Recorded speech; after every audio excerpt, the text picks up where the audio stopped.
I am very happy to introduce the next practitioners panel for the day, the frogs, as they like to call themselves.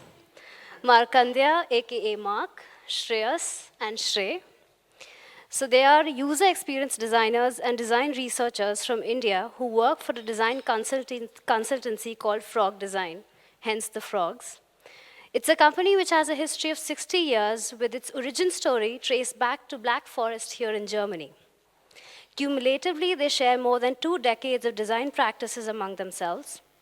They are strong practitioners of user-centric design and design thinking, the tools which they use on a daily basis to use and produce products, services, and experiences for people across various industry domains.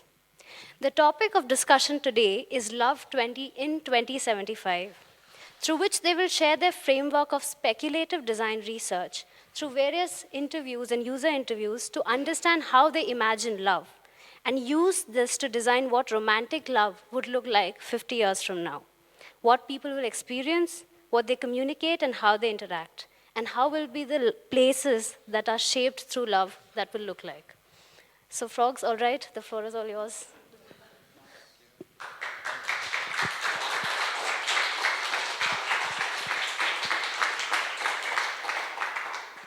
Uh, Love.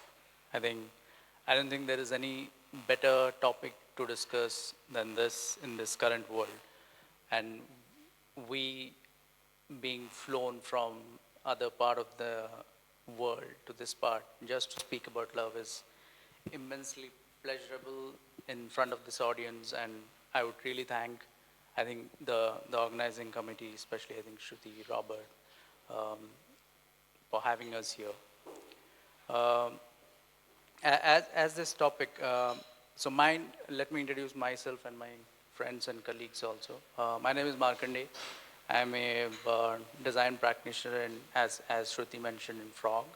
Uh, with me, I have my friends and colleagues, Shrey and Shreyas, because, yeah, I always misalign their names. I call Shreyas Shrey and Shreyas Shreyas. See, it's very confusing.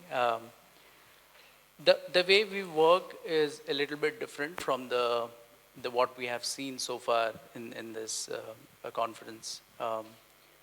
We actually align more in terms of building product services for the people, but at the same time try to understand the context of that users and behaviors to build better products. Um, we strongly believe in strong user-centered design principles. Those are like the guiding principles for us to design any kind of products. Um, Coming to the topic of love, and before that, I would set some context, what to expect and what not to expect. Uh, as you can see, we are three people standing, which is unconventional to all the other presenters. Were like people, so it's like a trinity of presenters. You have God the Father, Son, and the maybe Holy Spirit. I'm using this reference because we are in a Catholic university, maybe, and I'm married to a Catholic, so that is there. Um, and there are some assumptions which have been taken in building this love archetypes as a whole, and the scenarios and the speculations about the products and systems, which we do. And also there might be some deactivated states you might see in the slides because we couldn't complete it, because we were lazy. No, actually we couldn't get time to complete them, as most of the PhD research scholars mentioned here that we are not getting time to complete, so did we. Um, that is some ground rules, or at least some statutory warnings if you feel that there is something missing. Now coming to the topic of love in 2075 and how we work, as I was mentioning, right? For a design practitioner, when we try to design any products and systems or anything, we don't bring anything out of thin air. Everything has to be researched properly, because at the end you have to design a product which will be used by a user. So everything has to be analyzed properly, assessed properly, and then bring into the world. That is the system we are going to follow, and I will as we move through this entire journey of love, we will see that how do we design products following this simple methodologies of user-centered principles and lateral thinking. Um, as I said, Love in 2075, as Shruti has given a brief introduction of it, we're trying to analyze first what are archetypes and why building an archetypes in 2075 is relevant. We try to design some product and systems around that scenarios of 2075 and how these archetypes are interacting with those products and systems. That is the crux of the story if I have to put it in a very short format without going through the entire abstract. Now the introduction starts, let's say. As I said, even to define a single topic, which is like love, right? We have a lot of immense collaborative sessions and frameworks and models to define. As you can see, just to reach to the extreme end where you can see Love in 25 as a small posted in the year 2075, we have taken numerous steps from left to right, if you can see, like clustering them, identifying the domain, rewriting and writing the scope over and over again, accumulating and permutizing and commutations into different domains, contexts, and parameters, finding the extremities and then plotting, and then reaching to that topic which is love, let's say in 2075. So out of the various topics which came into our framework, love was an essential one which made sense at that time, and also came out very predominantly out of all the other topics which were part of the framework. Example, wellness, mental health, loneliness, digital toxicity, around the user groups that we interviewed. Not interviewed, but was researched. The other thing, after we got the domain, which is love, the most important thing was now what will be the context of designing in terms of things. So again, we went back to the white paper saying that we have to define a framework to define what has to be designed in love. Because you can design anything in terms of product and services around love. It could be another Tinder design. It could be, space design or anything. But what exactly in love has to be defined. So again, we had some models and framework, which is like converging to a direction where we pick up the right topic by asking the right questions. And so this exercise we did to get the next question, which is the archetypes. So the abstraction of the love and the abstract of, archetype of love in urban India in 50 years from now is what is the holistic idea of what we are going to work for the next some time. This one element is very, very important, at least in the design community, which is archetype. The counterpart is sometimes we call it persona, but archetypes are more behavioral in nature, because they give a more motivational attributes, emotional aspects of it, which is very essential to design any products and solutions in our things. So being said that, and as a framework also, as a content also, archetypes have the tendency to becoming irrelevant after some time. So it becomes a bigger challenge for us that if we are going to define archetypes and we are speculating for 50 years, will this hold true in this 50 years? Because every 2 or 3 years we have to do again research to find those new archetypes and motivations and behaviors. So this is one of the primary setup of the things. And then we redefine the scope in terms of what we are going to do. And you can see some data points of how we reach to the entire solution. So to creating a behavioral archetypes of romantic love for the year 2075, identifying products and services, and then how they are possibly interacting with this product and services of 2075. In the process of that, or to reach the primary goal of those product and concepts and stories, we did qualitative interviews around 10. We conducted some quantitative interviews around 100 responses we got. And we did an elaborate evolution map of India, which for 100 years, starting from 1920 to 22, just to understand the different parameters to build the scenarios of 2075. Some of the sums which might be out of scope we have rectified here, which you can see in the latest slides. Design as a practice needs a very strong framework because it's always within a time and an effort kind of a things. Because we work for clients, we design products for people, so everything comes with the time and effort. So your approach to the thing has to be systematic and has to be a framed portion so that you can make sense that how much time it will take, what is the effort you're going to put, and where all different resources and channels you need to find out. So as you can see, we have like 5 set of things which were like very primary for things. And it's a very basic one which we follow for every project. It's not like something unique to this project. We started with quantitative and secondary research, which is desk research. We scoped the planning, saying that what is the research scope, which I talked in brief. We went into the field to do the one-on-one interviews, and then one elaborate exercise as a collaboration in Frog, or the methodology we do with sense making, which is going to be very exciting, which I talked in the next slide. And the last part, which is, I think, if you're building any product and services, the most important part is it has to have a story and narrative so that it connects with the user as a whole. So these are some of the frameworks in which we worked for this project. And again, little bit elaborate in terms of the 3 aspects, which is the desk research. We did some topic search, like understanding what is the different philosophies, theories, so that we can understand it, the context a little bit better, what we are dealing with. And second, we did an evolution map, which is 100 years, what are the different, how did India move from 1920 to 2022 around different parameters of fashion, technology, politics, climate, romance, and a lot of things. That actually we did so that we can map for the next, we mapped it so that we can map the 2075 using the same parameters of things, but clustering them together.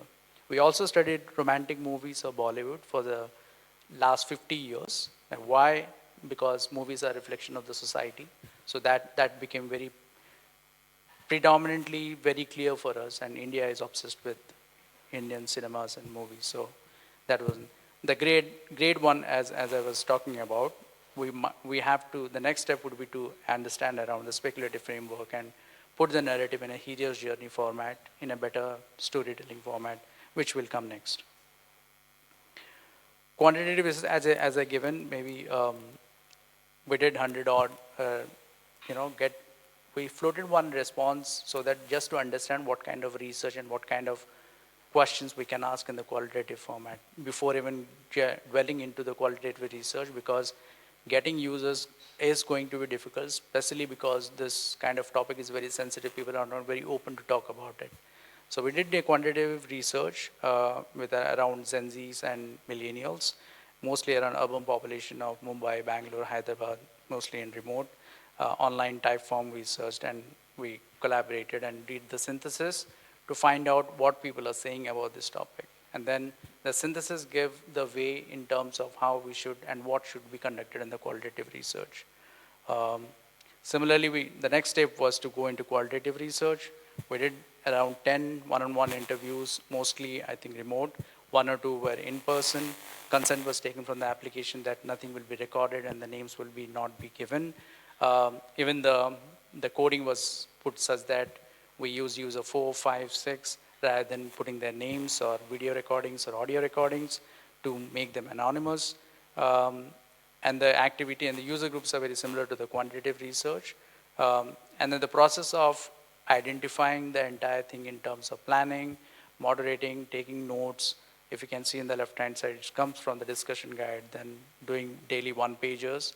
Soon after the interviews, we used to sit together to write what did the user say, what is the story, because that is the most important part of it. And then the outcome gave us what we are going to see as the final output of archetypes and insights. As I was talking about, Frog has definite methodologies for everything, and design has specific methodologies for everything. So even to make sense or cluster insights, we had some specific method which is very collaborative in nature. It cannot be done like one designer cannot stand and do it, or cannot be done in isolation. It's not like it cannot be done. It is more effective when you are doing it collaboratively. So from the interviews of both qualitative and quantitative, we have the raw data. Then we have, as a designer and researchers, do some observations where we try to understand what each note is saying. And then we formed it into clusters, then themes, and themes to insights, and then insights might go into opportunity areas, concepts, and archetypes. So this is the framework in which we build the entire thing. The next setup would be to understand these insights, what we got from the user research of qualitative and quantitative, and then the next part will be the storytelling. I would like to introduce Shreyas, who will take you through the next set of insights. Yeah. Thank you. Okay, awesome. A whole lot of yellow post-its, and all these are nothing but data points that we receive from our users as we interviewed them. Typically what we do is once we get the data, we start representing them in terms of what the users really want to say instead of what they have said and where they come from, because we understand the context. We categorize the information in various, say, sort of clusters. Because we're looking at the aspect of love, we have these clusters in terms of what people say about distance, what people say about memory, what people say about affection and expressions with their partners. And thereby we represent, say with an idea of a distance, what do all the users have said about. So we are able to form insights that represent many voices. Yeah, and then it follows the whole, process of deep diving further to ask questions. Why are people saying that? Interestingly, if you see in the tiny diagram, on the bottom left, one of the users spoke about how relationships are not about two people but three. One is about the identity of the user or the person, he is or she is in love, the partner that is in the relationship, and also the space they create in between, which is a third person. So some really amazing understandings from people we got through the interviews, and these are not insights because we really processed them to reach the really deep dived underlying meaning of what they mean. So coming to the first insight, but before that, yeah, as I said, we go through an iterative process by sharing, information with each other, their perceptions, and formation of insight also is such that it has to be really simplified, because only simple insights can represent a broad audience. And if the insights are very simple, a designer is able to use them to kind of embed into the, let's say, the platforms they are designing for. So for example, I can't read over there, but actions strengthen love more than feelings, and this is a two-way street to begin love and to continue love. That does resonate with us if we kind of maybe refer to relationships we have been. But a better way of writing that through a lot of back and forth is love is about intentional actions to strengthen the bond over feelings. So this really talks about comparatives of two aspects here. And no matter how much love you have for the other, what you act, the way you act on it is the real insight. So we do form multiple insights. Typically in this process, we had around 8 to 10 insights, but there's a process of prioritizing them. The insights which are the strongest represent the entire project. And then we also, for the betterment of, for the ease of designing, we classify into major clusters or themes they fall under. In this case, we have one theme, which is the foundations of healthy relationship. Insights that are all about a person, about how they feel about the other, how they feel about love and what love means to them. So it's about the definition, very intrinsic. Deeper connections and understanding is all about sharing the love towards the other. How do we form meaningful relationships with the other? And the last one is really about challenging conventional ideas. That has more to do with the societal norm in terms of how a couple represents themselves with the societal definitions or against them, depending on if they are traditionalists or they are more modern or more progressive in their ideas. Under each of these categories, we have a couple of insights, but I will take you all through two. Not many. People believe in frail science far more than strong logic. That's a really strong one. Before that, I'll explain the anatomy of it. When we write insight reports, we have our insights on the top. We talk about the description in terms of what themes it is linked to or what it means to the users. We also represent their insight with a real life quote, so it becomes more humane for us to relate with them. And in a typical process, we would either have journey, where this insight is, like in a journey of love, is the insight useful in the beginning of love, like when you meet someone for the first time, or as you are an old couple trying to maneuver through ups and downs of relationship, will the insight be relevant over there, etc. So yeah, the themes which we inferred to form this insight was every person gives out a specific vibe, and that vibe decides if people are welcome. So regardless of how interpretive we are and how cognitive we are, there is vibe which exists between two people. and people are really sort of attuned to it. Those who are not able to, feel the vibes of the other person in falling in love, they've realized that people can identify what they are losing in a relationship, and they will lose eventually. So this really means that the user said that, okay, there were signs about us not being in love anymore, but we still continued. There were signs, but we didn't listen to them, but eventually we lost it. So this entire insight really resonates towards the idea of how signs, no matter how frail they are, no matter how weak they are, we may experience it, we may not have the words for it, but they are far more, powerful than strong logic. Like you can't, compete logic with emotions. It's something to do with that. And yeah, people do say love is something that is, fulfilling the soul. If you're trying to keep love alive, then your partner is not in love with you. So this is all about, the underlying meanings. If, like for example, if you're fighting to keep the love alive, but the action of fighting is maybe the reward of it, if it is not greater than the means of it, fighting for love is, kind of not as, say, fruitful. There's also this aspect of sexual compatibility as an early indicator of companionship, even if it may not be true. So we found that a lot of users spoke about, their passion being in the beginning of the phase of love, but it often dies out, and even if they can see it coming, sometimes sex or intimacy is something they want to hold on to keep the love alive. But yeah, this whole thing to do with, listening to your heart in a way. The next insight is about, it's very relevant to the conference in a way. Time spent apart is as important as time spent together. So this talks about, journey of love of a couple. In the beginning, how the distance is very important to, create mystery. To create a spark between them. When there is certain distance, when you don't know the person, there is a desire to know them more.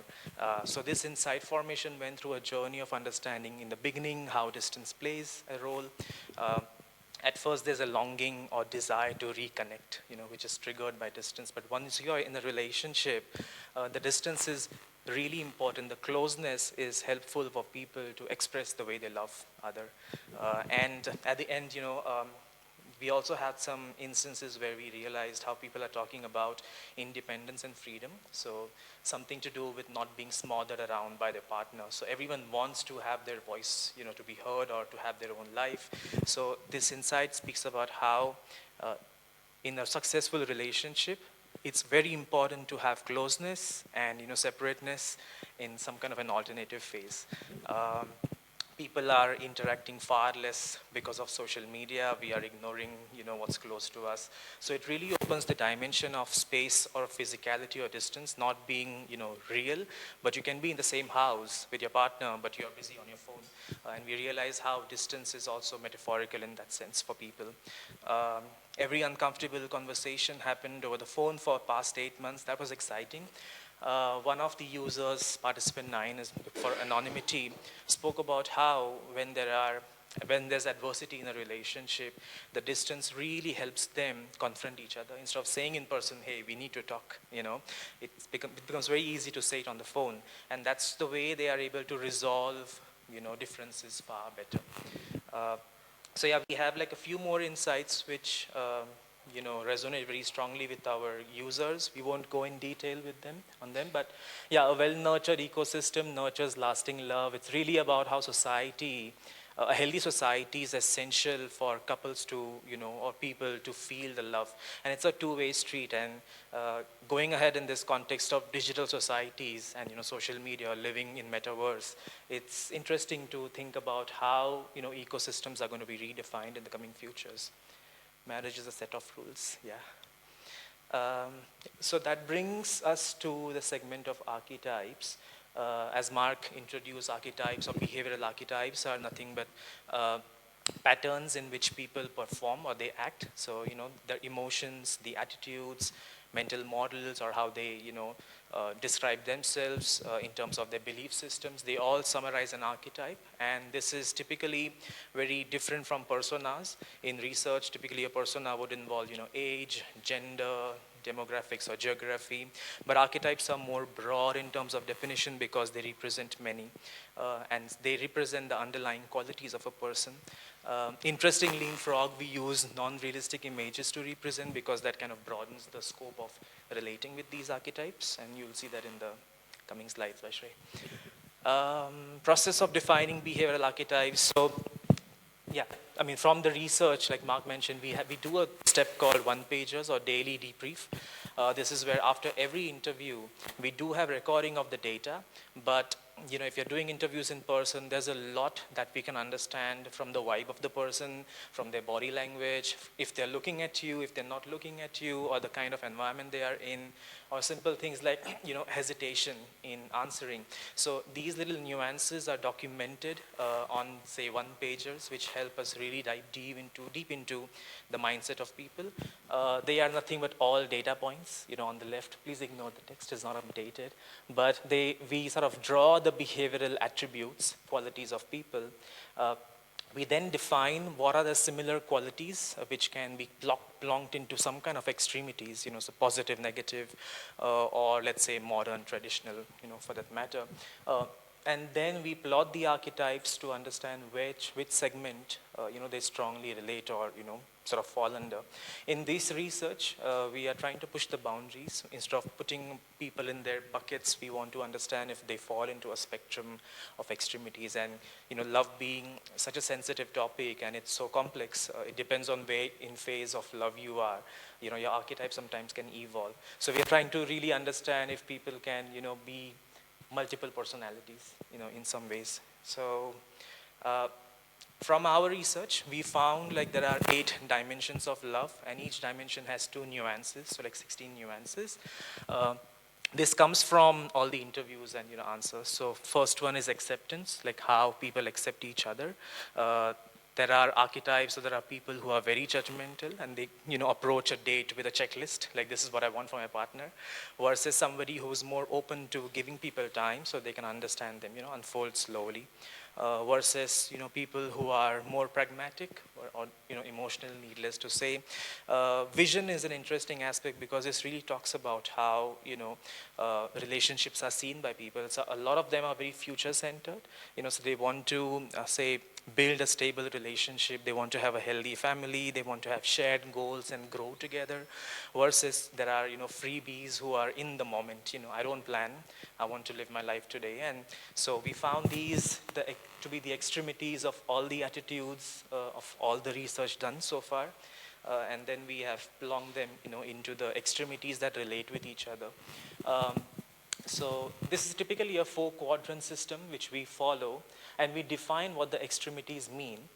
And then we plot the users into, from all the responses that they've given us, we plot them into these quadrants to identify, okay, hey, you know, we have 7 to 8 users falling under one type of personalities, or few falling into the other. So in our case, we have like algorithmic. These are all people who are very judgmental, very, you know, they focus on grand expressions of love, buying gifts or materialistic in nature, or they're future concerned because they are so analytical and calculative, versus people who are very telepathic. You know, they are non-judgmental, they love simplicity, you know, opening the door for someone, like a small action is very meaningful for them because they observe details of what their partners, you know, do for them. And then we have the other quadrant of being communal, you know, classical, not okay with the unknown, very considerate about others, and, you know, believe in higher faith, versus people who are very agnostic, like, you know, I'll control my own life. You know, I don't need, I mean, they may not believe in God, or they may not believe in higher power. So yeah, to explain a little more, all the dots that you see are our users.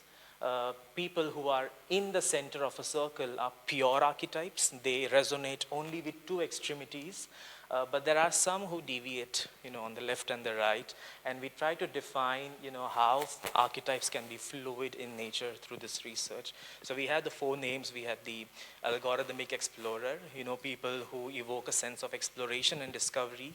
You know, they highlight the ability to see connections and patterns hidden within data.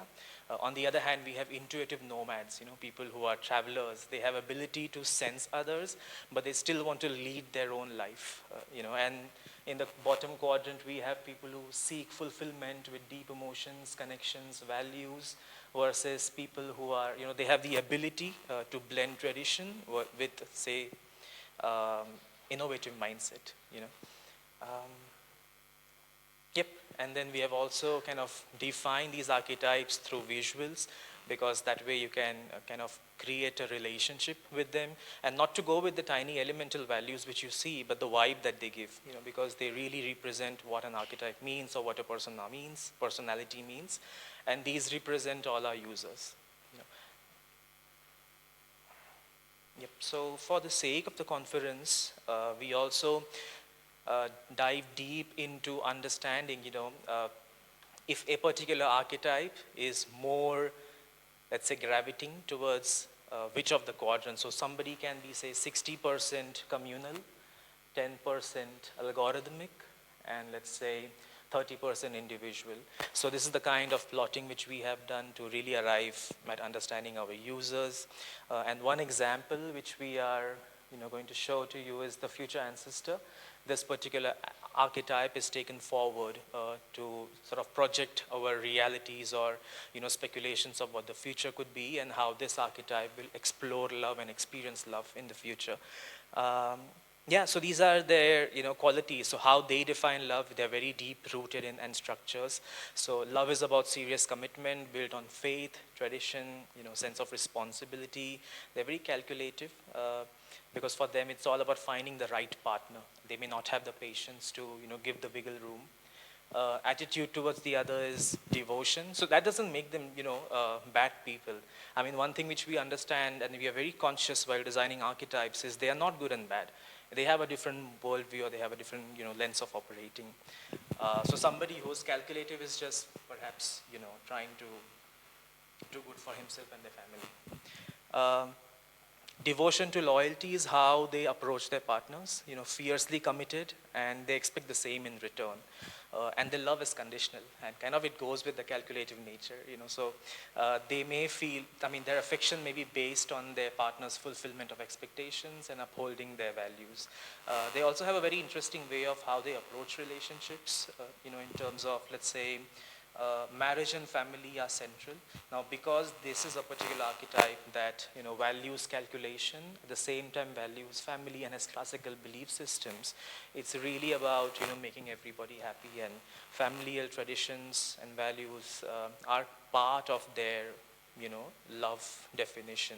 And in India, typically we don't have very individualistic, so we are getting towards there, but family, is part of the experience of love in a way.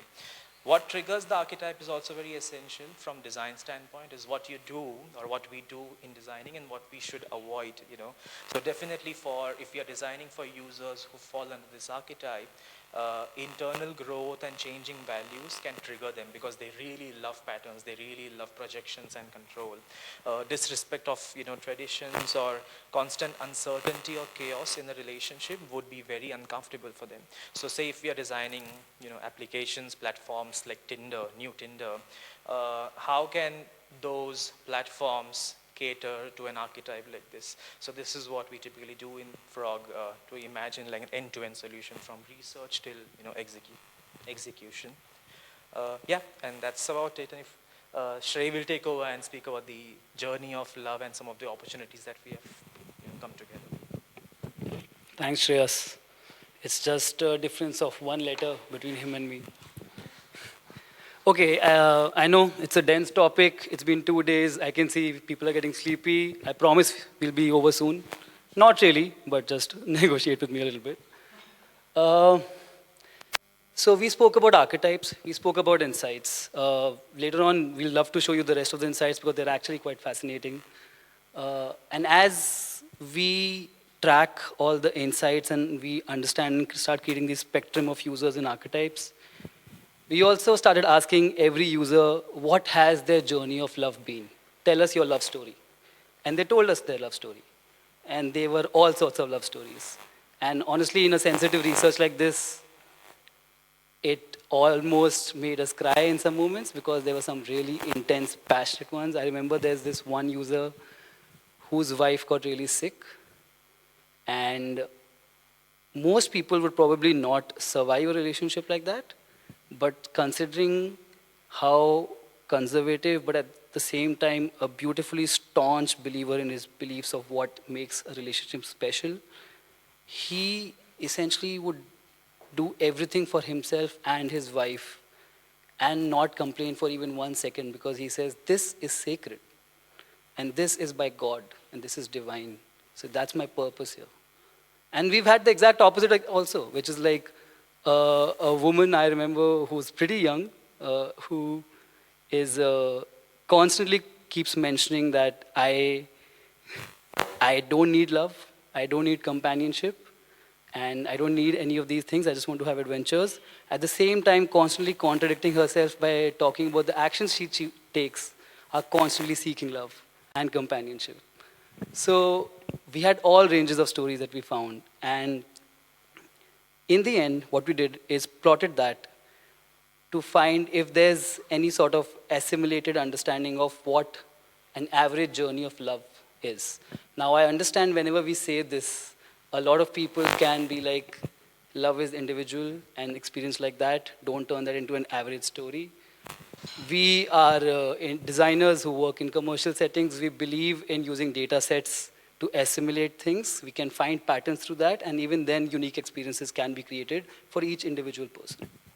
In our current journey with the 10, 11 interviews that we did, we had 3 clear big stages. A journey of moving towards love, a journey of being in love, and a journey of being away from love. There's also the idea of doing the right actions where the journey of being in love can turn into a lifelong space of love. But I don't mean to be cynical here, but most of our data showed that all the journeys of love also ended with that love and that story ending. You can also argue that, is love even supposed to be eternal? Maybe not. Maybe everything has a time and a lifespan. But this is what we found in our data. And we're not trying to put any of our personal bias into it. This is all interpretation of what we have found in our research. So, in our journey of towards love, in love, and away from love, the towards love part is where you actually go into this moment of discovery, where either by accident or by choice or pursuit, you end up meeting somebody, and some level of arousal of mind, body happens. You can step in the real world, you can start recognizing that this experience is special. The space that I created in this experience had something that rewards some value and some contemplation. And then you start realizing that this might be more than just an average encounter. This might be more than something that I'm even ready for right now, but I'm getting pulled towards it. And eventually there might be, while you might know it or not know it, as based on our research, you might start making gestures of initiation towards this idea of the fact that you are somebody who's special to me. What's interesting here are the places of uncertainty between each stage. This is where things can feel like you're pushing out of your comfort zone. You are kind of entering a different stage of life. For example, from initiation to moving to in love is this time where you have a realization that you might actually be in love, and you have to accept that fact. Some people can even curate this for themselves, and this can induce a lot of fear or excitement or other emotions of arousal. And as you negotiate that through that, and as you move forward and you finally acknowledge and do these gestures or these regards and statements of love, declarations of love, where both parties have accepted that there is something special and they are in love, then you enter the honeymoon period. I think that's one phase that a lot of us seem to be familiar with. Whenever we've spoken about the honeymoon phase, almost everybody recognizes it instantly. It's the utopian period for all individuals, which is highly gestural, highly expressive, highly passionate.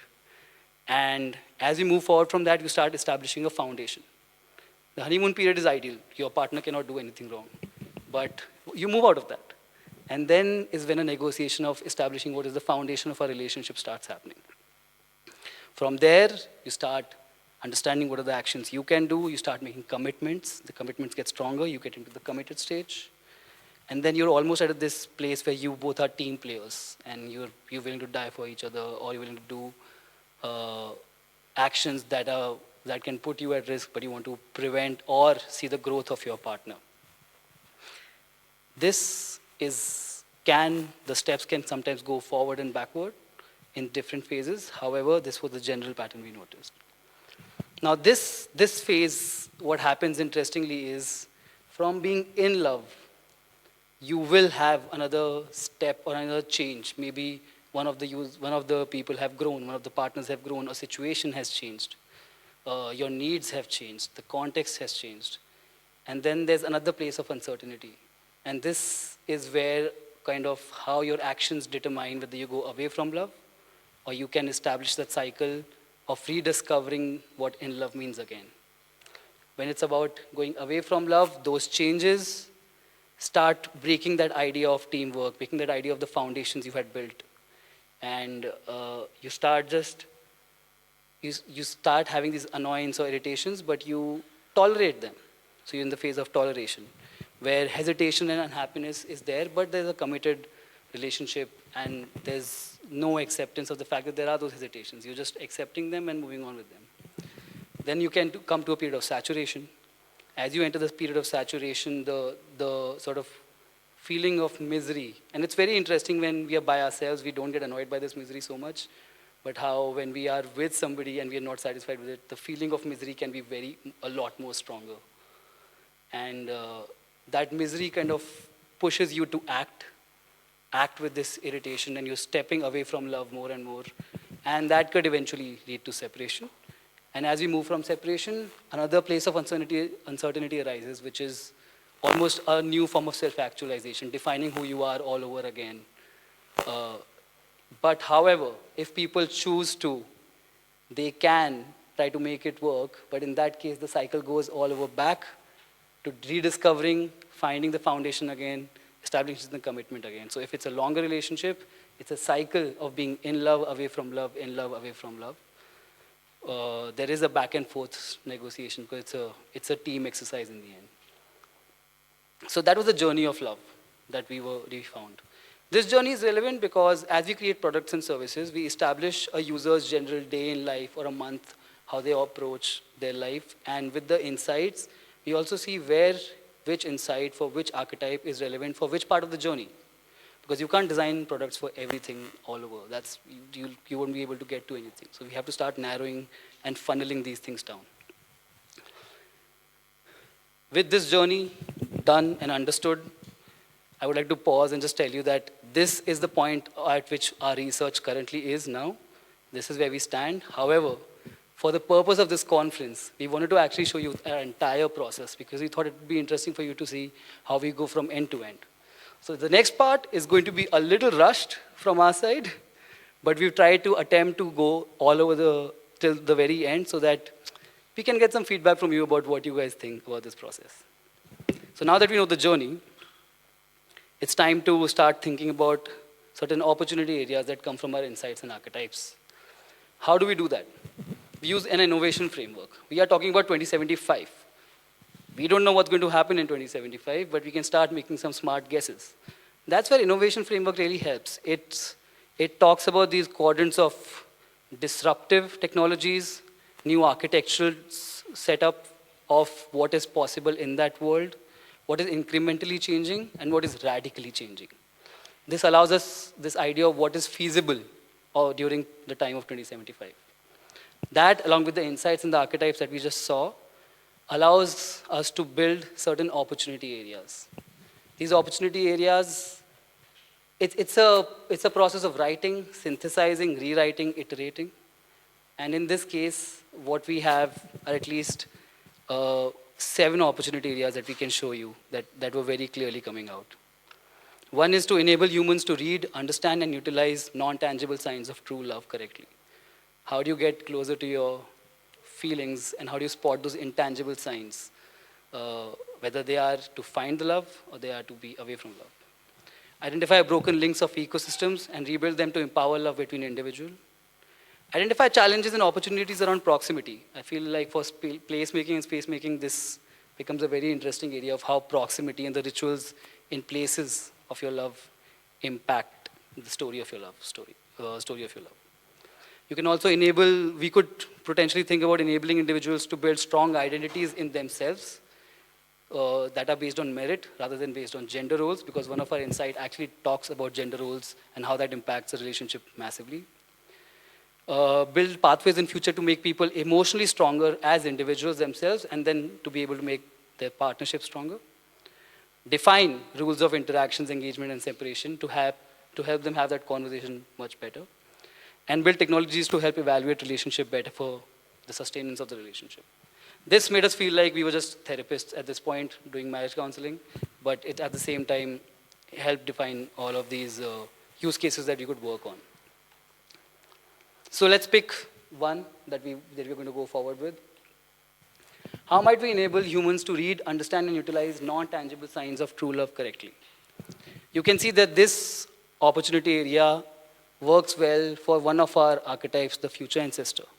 This archetype was modern in certain aspects, but also really, really respects the conservative approaches of some gender norms and is highly calculative, wants his checklist to be filled.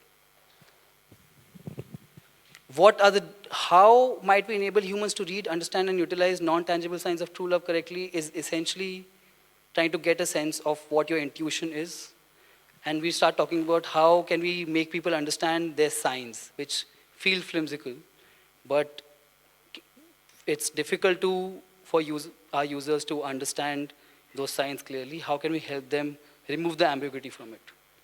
How can we build infrastructure where our individuals can test and sort of almost experiment with their power of understanding each other's signs?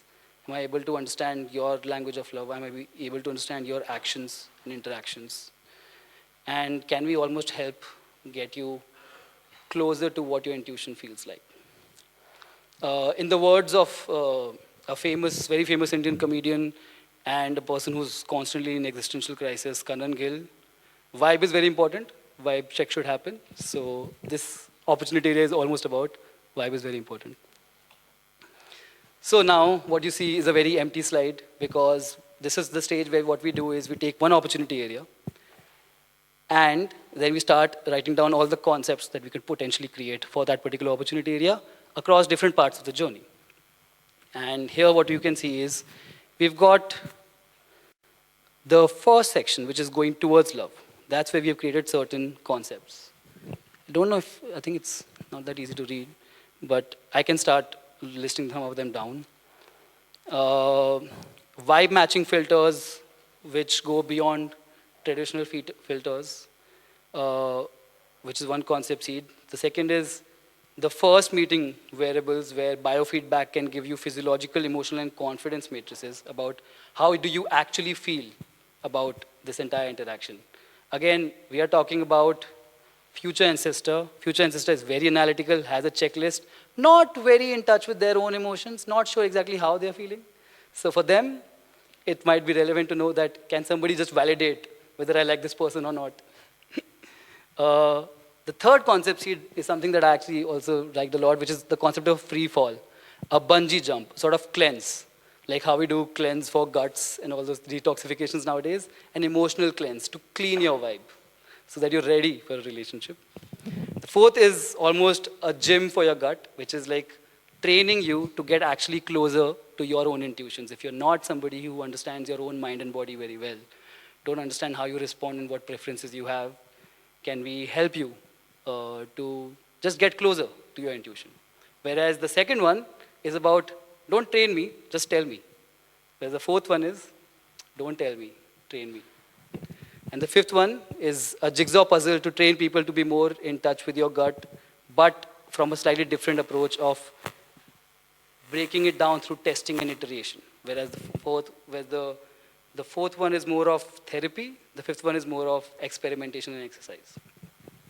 So these are some concept seeds that we have right now. And let's try to focus on the second one, which is the first meeting, the first interaction. Our archetype is going on his first meeting and wants to be a little bit very clear on his checklist of understanding how is it that he feels about a particular interaction. Again, I see a lot of frowns here, like, I don't know what's happening. Completely fair. The whole point is to speculate into a situation, draw questions. It might feel odd, but the intellectual exercise actually ends up creating certain opportunities of what products can potentially be created. So the insight for here is people believe in frail science far more than strong logic. Our archetype wants to understand his own frail science better because he has tried logic. Logic is not working for him. The opportunity area is to enable humans to read and understand, utilize non-tangible signs of true love correctly. And in this particular case, in the journey that we just talked about, it's the first stage of the journey where we are looking into discovery and interaction and realization, whether this is actually working or not. We have some concept sketches of what that could look like. Our system, our product and service are kind of doing a checklist of, we know what you like. Let's see if that is matching with this person or not. We have certain data. We need more data. Can you ask her about certain questions which can provoke responses that can help us gather more data? Can we track your routines? All right, you're going too fast. Maybe it's time to slow down. Are you going too slow? Maybe it's time to speed up. And that's the point that we have with our concept seeds. Now is the time to start speculating about 2075 because all of this is from right now. Now, what does 2075 look like? This activity was tough because not only was it challenging intellectually, speculating the urban India of 2075 was scarier than I realized with all the research we did. We went across economic trends, demographic trends, health and wellness, how lonely people would get. We looked at the global point of view and where India stands in the global point of view, where India stands in its own national statistics, and then what does that mean for an individual. One way of framing this all together was looking at risks that potentially will show up in 2075, innovations that will happen to navigate those risks, trends of transformation that are already happening, and on top of that, some wildcard entries that can change the game. Again, like I said, we have rushed this bit. We're going to take a lot more time to do this properly. But to give you guys a sense of what that looks like, we mapped all of those risks and opportunities across one archetype. Wow, you really can't read on this, huh? Okay, so just to point out what all this looks like, that's health and wellness, that's demographics, that's the urban lifestyle, that's communication, how people are communicating, that's the economy, that's the climate, and that's geopolitics of the world. So across these 7 spectrums is how we are able to sort of guess what 2075 looks like. Let's just get into it. It's time for some storytelling. In 2075, India, according to basically all projections, is the second biggest economy in the world, next to China. It is also the most populated country in the world and the largest urban demographic that exists in the world. More than 838,000, I can't even read this number, but more than essentially 83 crore people in the country. Crore is, I think, converts into how many thousands? Yeah, more than 10 million people are living in Indian cities at this particular point of time. But even though we are the largest economy, second largest economy, and we have all sorts of products and services that exist, lifestyle is not that great because climate change is impacting India pretty harshly. There are strong pollution events, there are dry spells, extreme heat waves, and in coastal areas, there's a lot of flooding that is happening. This is also the time where we will experience, around 2050 is where we might experience the biggest refugee crisis in the world, because a lot of countries will vanish. Specifically for India's connection, Bangladesh and Sri Lanka and a lot of small island countries will probably emigrate towards India. and that will create a big, big influx of people. Because it's such a big country and big economy at this point, geopolitically, India has a lot of power. It is seen, India looks at itself as a force of good, but is also globally seen as a bully. And the nation is largely democratic because the democratic values stem from a long history. But with these adverse conditions and the current political trends, it is a little bit more state-controlled. It's not as free a market as we see now. And with also, I don't know if you guys saw, but how COVID was implemented in India really prevented a lot of infection because the police was pretty ruthless. They didn't care about your rights. They just wanted you inside. And yeah, a democratic country with democratic values, but also with state-controlled economy. Along with this, in health and wellness, with these kind of climatic conditions, middle and lower classes are living much stronger in co-living scenarios. There's also constant, because of heat waves, pollution events, and dry spells, there's these constant cycles of lockdowns. And if your house or if your home is not safe, you're moved to sort of a rescue area or a government-controlled space where you are able to survive those lockdowns. So it's almost like 3 to 4 weeks of living in your place, and then you have to quickly move into sort of a place where you can survive the dry spell or survive the flooding. However, India is also one of the biggest investors in climate technology, so there will be infrastructure to navigate this. But this will be a cyclic event.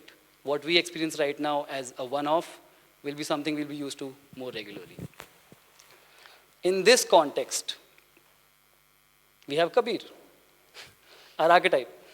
He's 30-year-old, he's in Delhi in 2075, and he's ready to get married. He wants a partner. We've discussed our archetype. He has a checklist. He is a little conservative. Gender norms are a little conservative for him. He has his own like rules of what is right and what is not, and he does not want to waste his time. Right? He wants to know quickly, and he wants something to validate what he's feeling because he can't validate it for himself. So this Kabir, earning well in a good, thriving economy, is sitting in his home. It's a lockdown time. He does not need to be in a government rescue area. He has a private, subscribed, booked apartments where he can live in luxury. And it's a little lonely. And his AI assistant tells him that, hey, the lockdown is getting over in 3 weeks. I think it's time, Kabir, to get you out and get you meeting with people. You know, you've been talking to a lot of people because networks, internet, and connections to internet are very, very strong that time. Kabir looks through a few people, and then he comes across Olufemi from Nigeria. She's somebody who works in finance. She visits India quite often. They have virtually connected so many times, and they have played golf together. They have watched movies together. There's a high probability for a match on this particular case. Should we set you up, Kabir? And Kabir is like, yes, please. So, what does Kabir do? Kabir takes his, takes his vibe meter, as we are trying to call it, but as we call it vibe meter, we realize it's very close to vibrator. Please, it's not the vibrator, it's just a vibe meter. Try not to think about that now.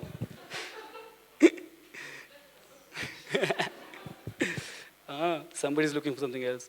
Okay, so can we, okay, give me one sec. Let's move past this. So, Kabir has his date set up 3 weeks from now. We're going to meet Olufemi from Nigeria, who's come to Delhi for her work. And he puts on his vibe meter and goes on a date. And as he's doing his date, he's talking to her. At the same time, the vibe meter is telling him that, you know what, I've captured this data, this is good, things are looking good. Your biofeedback is showing that there is serotonin, dopamine coming out. You really, really do like this person. There are signs that I can see from your mind and body that show that you are interested in this person. This one part that I was literally doing right before that I couldn't write is vibe meter telling them that, ask them about their previous relationships. Ask them, take them out on something. Let's see how do they function in external stimuli. And so now Kabir is not only getting live updates on how this is going, which is validating his feelings, because sometimes it's not just about functional needs, sometimes it's about emotional needs. If a date is nervous, if a date is making you nervous, if something can make you feel better, just more comforted, that often ends up going much, much larger in a product or service than actually catering to a functional need. So Kabir is going through all of this. So, and Vibe Meter is telling them that, take her out somewhere, like let's see how she functions in Indian settings, take her through India, take her through Delhi. And Kabir does what Vibe Meter is telling them to. Kabir goes to the date with the Vibe Meter. He feels comforted, he has clarity, he knows what to do. And yeah, the date went how it went.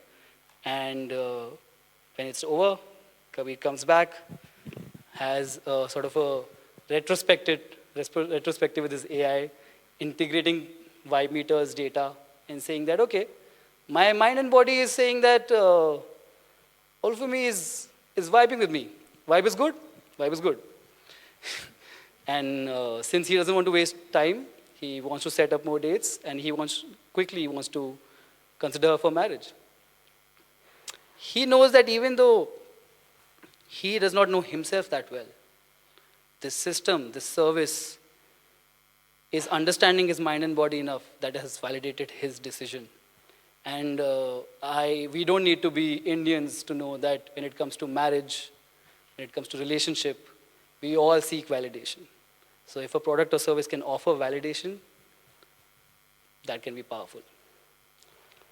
So that's one example of one scenario, one opportunity area, one concept seed, and one interaction of how maybe one archetype could function in 2075 and use the idea of love. We can't define love by itself because that's individual to everyone, but we can articulate how people behave around it right now and how people could behave around it in the future.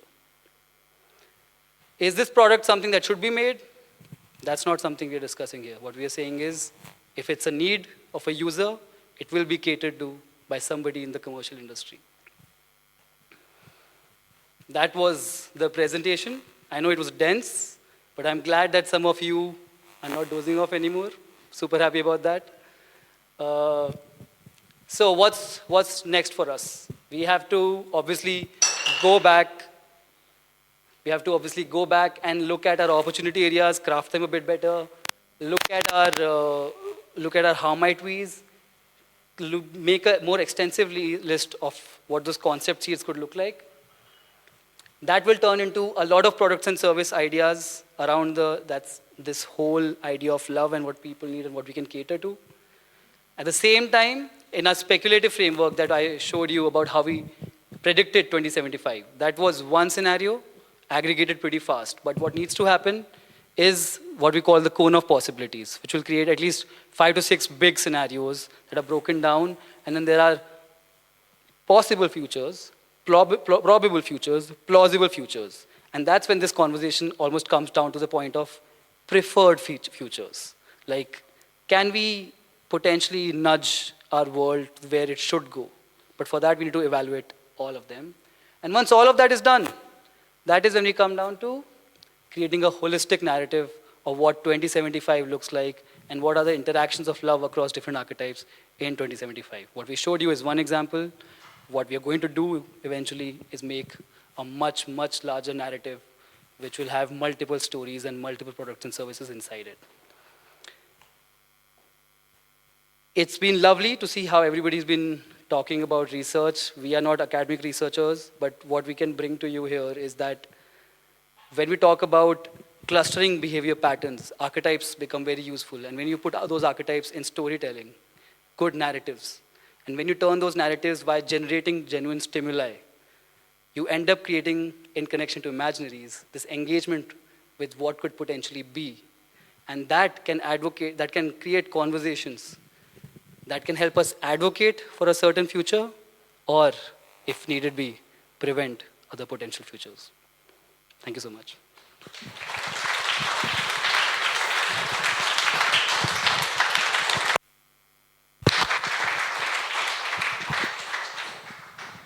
All right. Phew. I would please request all the frogs to take the chair, if that's comfortable. And yes, I would open the floor for questions. Hi, thanks for the question. So typically before we get into, finding users to interview, we have the research scope and research plan where we try to distribute the users across age, across geography, across gender. In this research, we didn't really find or didn't get into the scope of questioning fluid genders right now. So we still have like male and female, but through the responses we understood how open some of the users are to identities, regardless of what their background is, even if they were from rural sector or from urban set of sectors.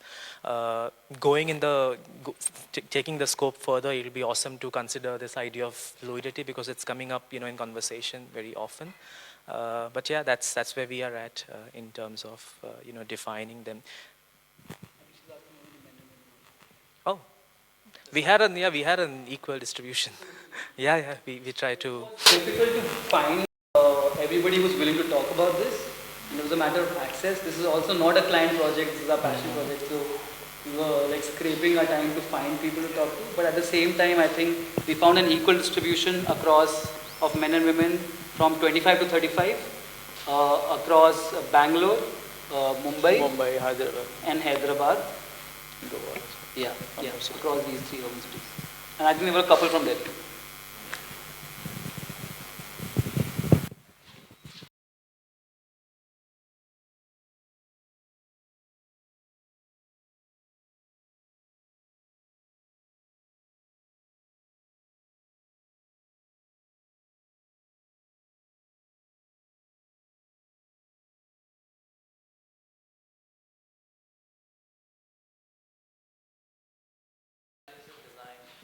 We always work with clients and businesses, right? So they kind of dictate the monetization of the products. Uh, but since this product is a self-initiative and driven one, it didn't have a stronger business aspect to it. It was more in terms of understanding the space and creating innovative products and solutions by speculative research.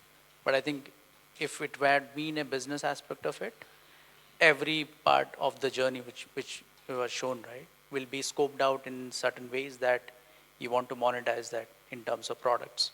Either it's a single product, which is like an ecosystem, or it will be multiple products within that ecosystem. But monetization will be happening if there is a strong business aligned to it.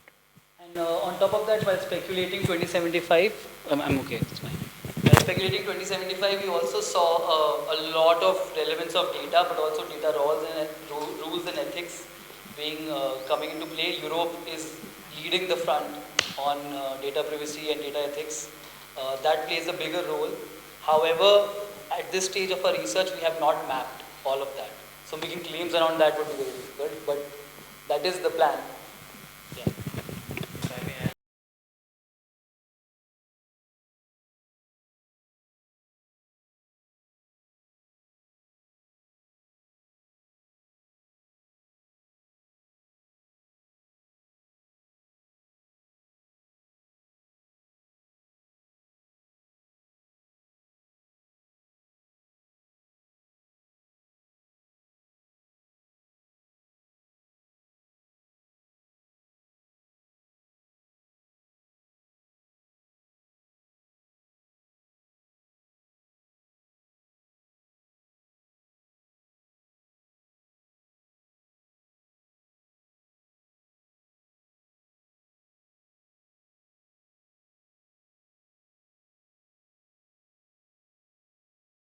So the first question about the time period, why 50 years, right?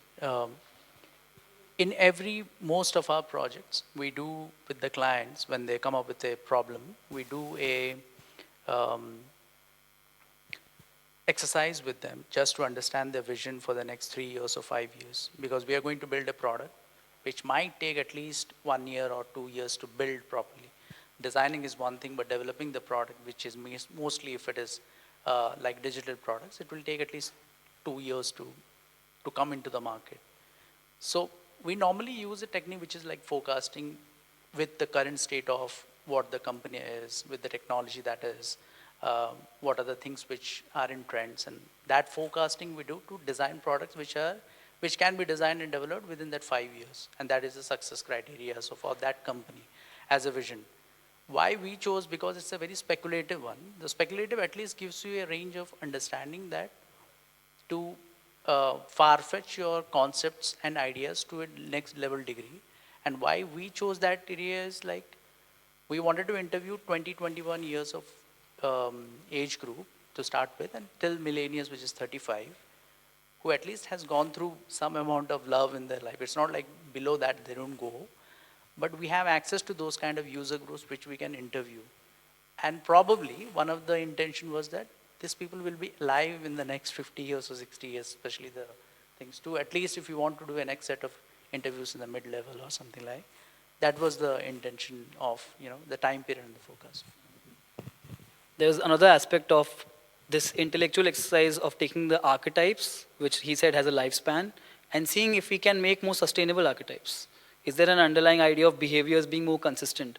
And so that is the another answer for the duration. We are trying to push the boundaries of what we can smartly guess. The other two questions, I'm so happy, David, you asked those questions. We had those same conversations internally all the time.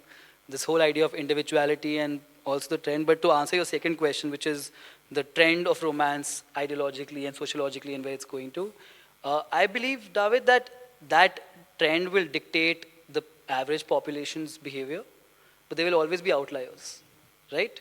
And that's why we have these archetypes. So what you are saying will be relevant for intuitive nomad and bio-augmented visionary both. They will not be using this product at all. It's not for them. But for our future ancestor, for our Kabir, he needs this product. And to your third answer of question of biofeedback being a genuine response or not, I think there's debates around that.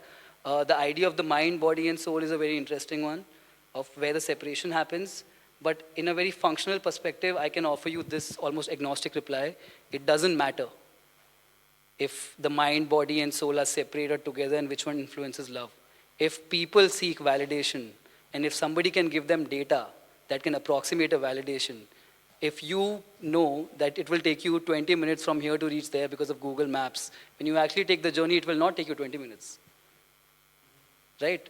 But if you get validation of certain things which can offer you certain functionality, you will use that service. So Kabir would use this service, and he might disagree with it. He might even realize that, I need to eventually get rid of this service. But if there's data that can be provided, that can give him validation and comfort, he's going to use it.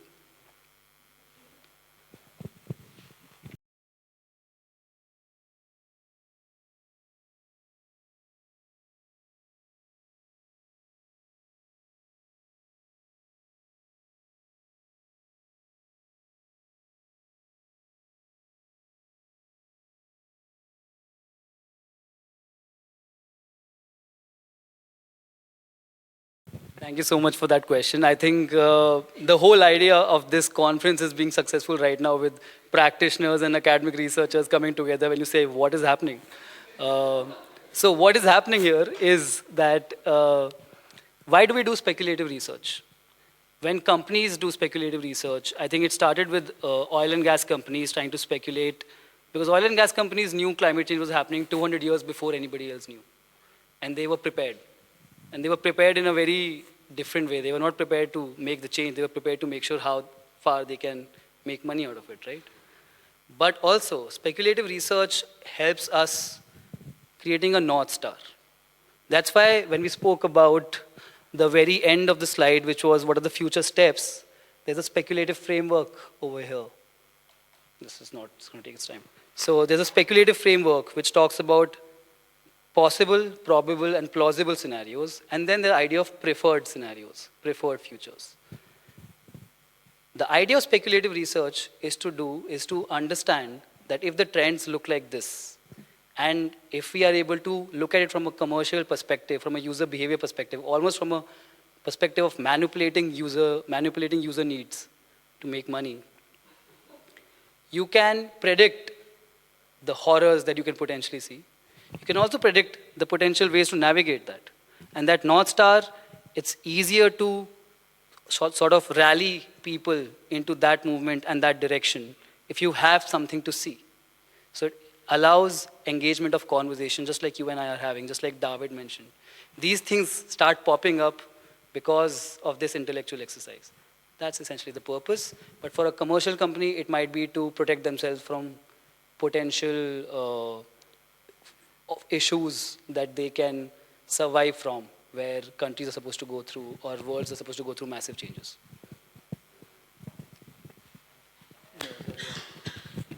Also, in addition to that, we need to understand the sheer complexity and the breadth of Indian population.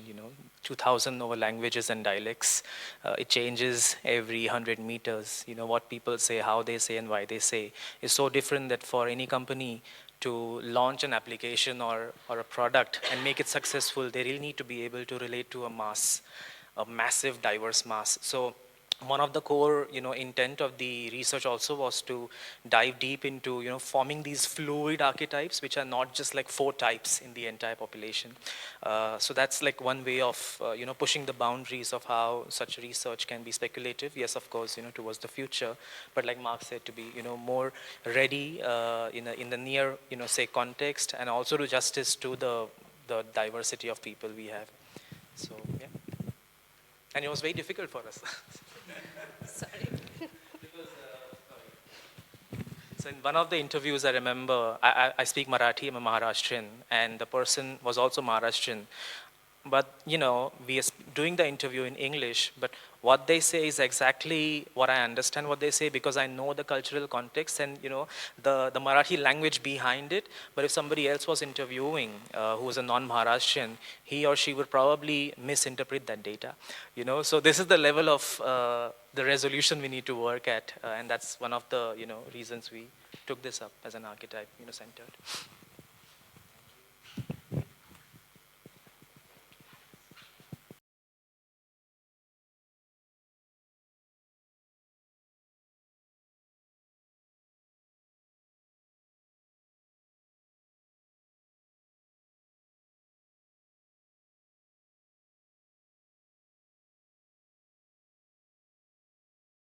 Yeah, thanks for the question. Uh, but the idea majorly when we design concepts and put a visual storytelling narrative, right?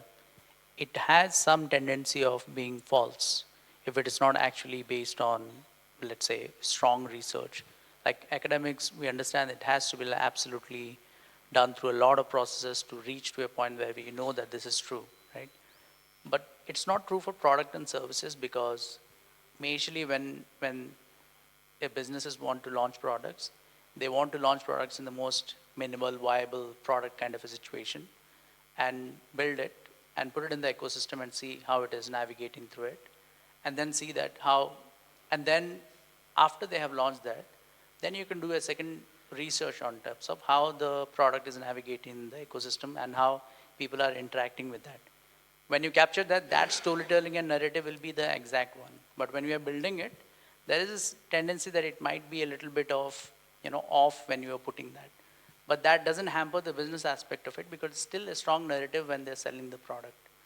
In our case, it's a speculative one because it doesn't have a strong business inclination to fulfill, to being absolutely right about it. And we have taken the liberty of storytelling in certain format, in a very less time to be exact. So that's why there is a strong visual which is there, which might interpret it wrongly because it doesn't represent the particular city, particular community, particular area or anything. It's just a visualization so that the storytelling is very strong. So that the next step when we move on, then we do the next set of research to so that visuals and the product and the ecosystem is right. I mean, that is the approach towards things, but this speculative research a little bit whimsical because it's always talking about the future, and you don't have to build products and things for currently anyways. So that is the liberty at least we took for this. And you're right about the contradiction of the claim. And that's why when we talked about interpreting certain data, it was at certain points where we mentioned why in this situation we're trying to be staying true to what the data said. For example, we had our own ideas of the journey of love and how it could move, but we kept that away from the journey of love that we saw from the interviews, because that's our idea, that's not what the data is showing us. But design research and design generally always is at the edge of creativity and sort of this rational, linear approach of thinking, because you have to justify business decisions, but at the same time, it is industrial application of creativity, which is interpretive in its nature. So we are always kind of dancing between interpreting things and then making sure that we can sort of validate them through metrics. So you're not wrong there. Yes, that's essentially designed for you. Yeah.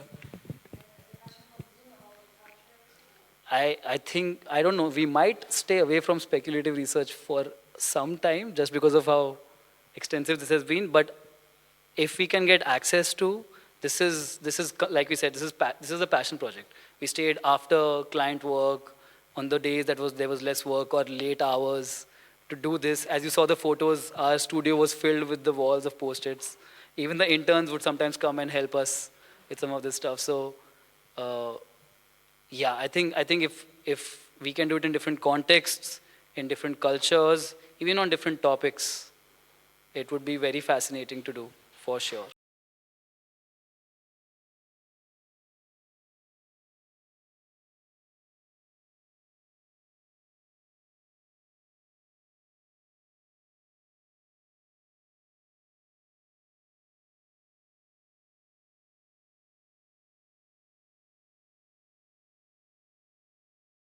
Yeah, we are running short on time. We're already over. I will like to collect the questions, and then maybe we can discuss the answer during the break, or give a very brief answer, please, and maybe Yeah, okay, no.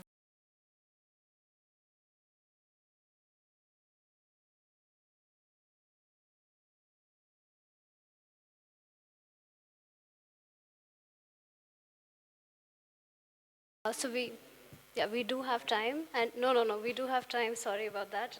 The next panel might be a little shorter, so please take your time. I think, I mean, the pretext of this is very strong because as design researchers, as I said, we have some liberties of how we conduct it, when we conduct it, what all things we consider, because we are not into academics where we have, lot of time and effort to do research. As Shreyas mentioned, that businesses come with their own research, they hand over the research to us and says, build this product for us, because that is the most important thing. And we build them based on the time and effort. For this one, I think there is a lot of scope in terms of doing multiple rounds of research just to understand what is love again. These are just a first take of just understanding with 10 users, which is just an urban population, which was most visible to us in the surroundings. As I said, it's a passion project kind of a thing. So there we might be some calculation which might be off for us also. But we took that liberty because there is no strong tendency of the business. And the main aim was to identify certain speculative future and put some innovation there in terms of the design framework and build products of the future, which might be very interesting to see as a narrative.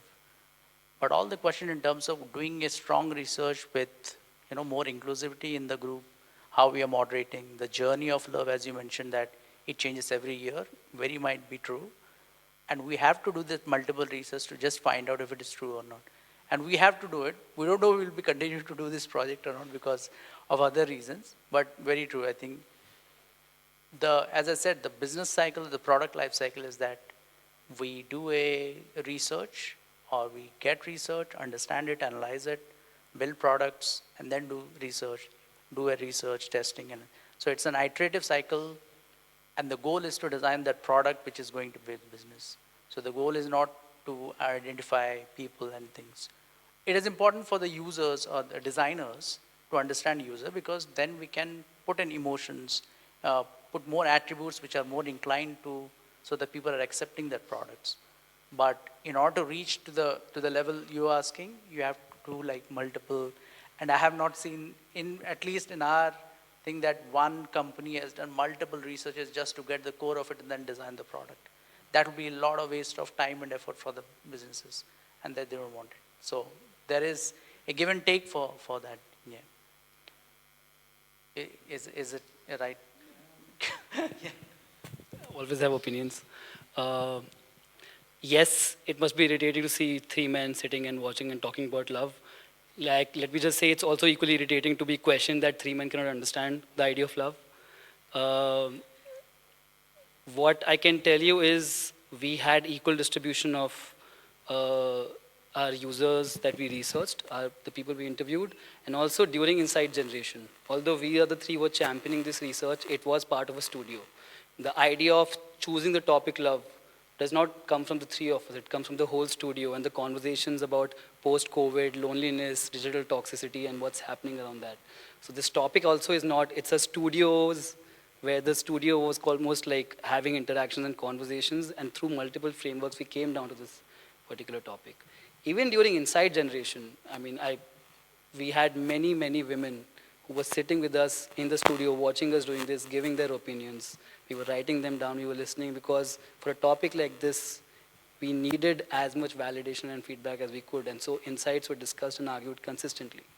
So I hope that offers some sort of relevance to the idea. But I think whenever we do any sort of research, or whenever we do any, and this will probably segue to your answer as well, that whenever we do any research or whenever we do anything that's speculative, it is a combination of a smart guesswork, no matter how sophisticated you can get with it, and an opinion or a perspective being brought. And then opinion that a perspective that is being brought by the people who are working on it. I would argue that any of you that are doing research right now are biased from your preconceived ideas and your history. Whatever research you are doing right now is only the history that you know, because you don't know the future. So whatever you put out in your work has potential to turn into causality. Uh, so how do we navigate the idea of what we are doing, can it come true? I think the spirit of this research, just as the spirit of speculative research, is to understand the problems so that you know how to navigate them. Understand the situations so that you know how to make the best decisions around it. We are not trying to take moral stances right now, because our research does not lead us to taking moral decisions right now. But the whole idea of speculative research and the framework of probable, plausible, and possible, and then leading to preferred futures, is how we hopefully would like to get to. This is where we want to get to, which is that after knowing all the possibilities, can we say that in the realm of possibility, this is the better option and let's go there? But if the answer to that is that whatever research we do put out can almost lead to its causation of that actual future, I would argue that would be true for essentially any action with any preconceived notion that we move towards will lead to causation of that action. And I don't know if inaction is the answer to that. I don't think I have a clear answer on that, but I think that's where I stand broadly.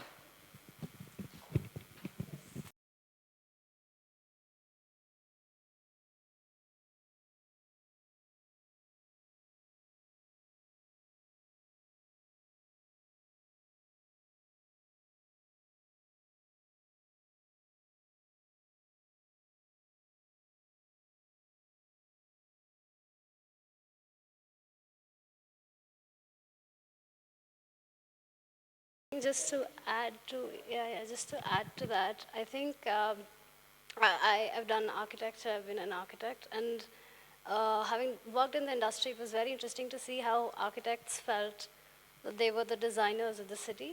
They could what they would create would lead to a certain way of living. You know, there's a certain relationship which almost feels top down, no matter what intention it is, because there's a certain system involved. While I very much strongly, I'm also currently I'm training myself to be an ethnographer, why I felt that your process had a lot of resonance with a lot of methods within that, I think I'd resonate with some aspect of positionality and making your own biases explicit. Or maybe the rhetorics of the way we speak are different. But I would want to know if that is something that you, as designers within the industry, reflect upon. As when you're speculating the future, and you're talking about, because yes, you're drawing the insights from the people, but the interpretation is yours, or it's yours as a studio, for example. So does that reflection within your own systems, I don't know about the industry, I don't know if you can comment on the industry, but within your own studios, or within your own positionalities as designers today, does that reflection become a part of what design training, speculative research, and design thinking does? And do you get the chance to make it a part of the method itself? Sorry to take over the...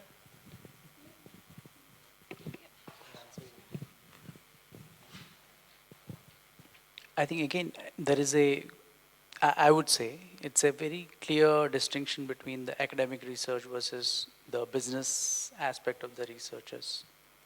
Um, of course, there will be a bias when we are building products. Let's say, for example, Steve Jobs coming with Apple phone or the phone before, he would dictate the terms of what it should look like, right?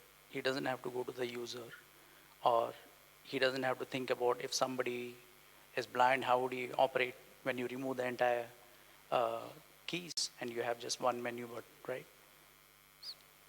So, but that perspective of thing comes from that I want to sell a product, and that is in the real life situation where he wants to launch a product immediately, right? We are talking about something like a narrative which is like very futuristic, but at the same time like borderline like a comical scenarios. There will be flaws in terms of understanding what to include and what to not include from the biases that we carry. Definitely, yes. And there is a limitation, as I was mentioning, in terms of how much can we research, because it's not very research-centric, towards solution. It's still a very speculative and storytelling kind of narration. I think that's where I think our biases are there when we build products. And it comes from the fact that we work closely with industry experts and businesses who come with their own biases to design products. And they have certain understanding of the users and the products they want to build for a certain segment of people. Let's say they want to build a product for kids. They have their own research and biases and the nuances of that product and features, which they give to us, right? So the industry of designing any specific product is always flooded with biases. Unless you pick that product, and let's say today if you pick your phone also, and if you want to do an accessibility testing, it might not pass. Then we can question that, why did you launch this phone? Because there are so many flaws which is not right. So many people cannot use. 90% of the website we use right today are not green, are not very accessible. They are very flamboyant in nature so that we can buy products, especially as the fashion clothing, right? Then why do we launch these products? Because there is a strong business aspect of it. But if you do a 5-year research on what kind of website I should launch to make clothes or apparels website, then it might be true, but then nobody will buy those products. And by the time you launch the product, your idea of that entire thing will be obsolete. That is the reality. And I'm not even questioning the fact that we are speculating about 75 years or 50 years from now. And there are so many things which we should consider while researching. But due to the time, effort, calculation, presentation, and where we are heading towards, we have to take some risk in terms of understanding strong biases, inclination, affiliations to build a product. And then once the product is built, then we can go again with an iterative cycle, which we say usability testing, let's say, to go to the user and say what it is, how it is. Do you use it? Do you not use it? Do you think it's right? Like you have commented on the saying that it is, the narrative looks so maybe not inclusive. So that is an input for us at this point of time, which is a continuation of research for us. So at this point of time to the next fourth, let's say our research is that how can we make this product or the narrative more inclusive, so the next time we are presenting, it is inclusive enough. But at that moment, somebody else will have a stronger question about where is the other person? Because now it is 100 years from, let's say somebody is saying, where are the Africans, let's say. Maybe migration has come and Africans have moved here, something like that. So they might question. Then again, we will go there and do a research saying that, is it true, not true, should we include, not include, and then again build the product and come back to you again. Then you might have so it's like the product life cycle is like from 0 to N. It doesn't stop. It's like iPhone, right? Every year they come with 15. What was wrong with 14? It's like that. But there might be something which is wrong. There is sometimes where you need an improvement, and that improvement will come from the flaw which is detected by the people and the user and the testing and the businesses. And maybe the technology at that time.